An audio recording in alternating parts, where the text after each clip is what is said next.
Okay, guys, the last video here, I just want to look at the graph of the function y equals log x.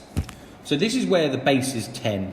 Now, it could be that we were looking at a different one where it got a different base.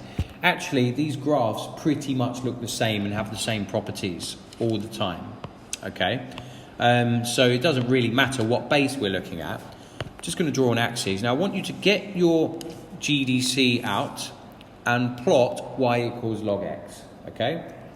If you do that, you will get a function that looks something like this, okay? Now, the first thing you need to see is, what are the roots? What are the roots? Remember, roots happen when y is equal to 0. So 0 is equal to log x. Change that into a exponential form. That would be 10 to the 0 equals 1. 10 to the 0 equals x, rather. And 10 to the 0 is 1.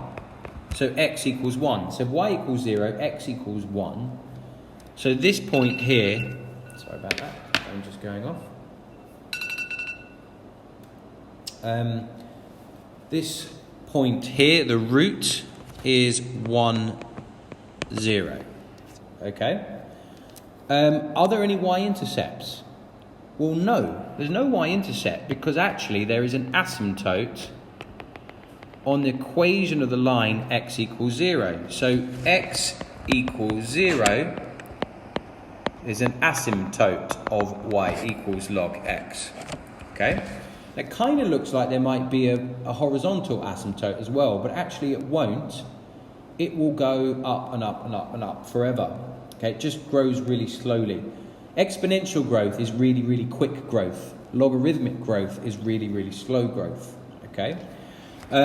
So we've got a root. We've established there's no y-intercept. There's an asymptote at x equals 0, and that's the only one. What about the domain? The domain, you will notice that you cannot have any value of x 0 or less, okay? Because there's an asymptote there and there's nothing to the left of it. So the domain is you can put any number you like into the function, but x must be bigger than 0. It can't be 0, it must be bigger than 0.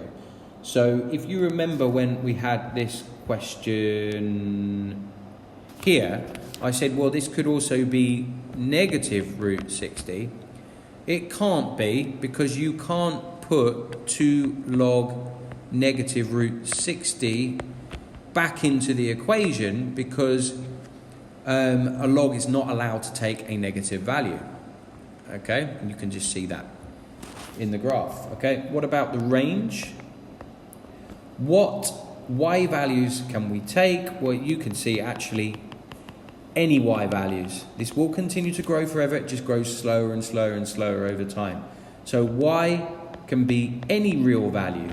Another way of writing that is f of x is smaller than infinity but bigger than negative infinity, okay? So they are the properties of the log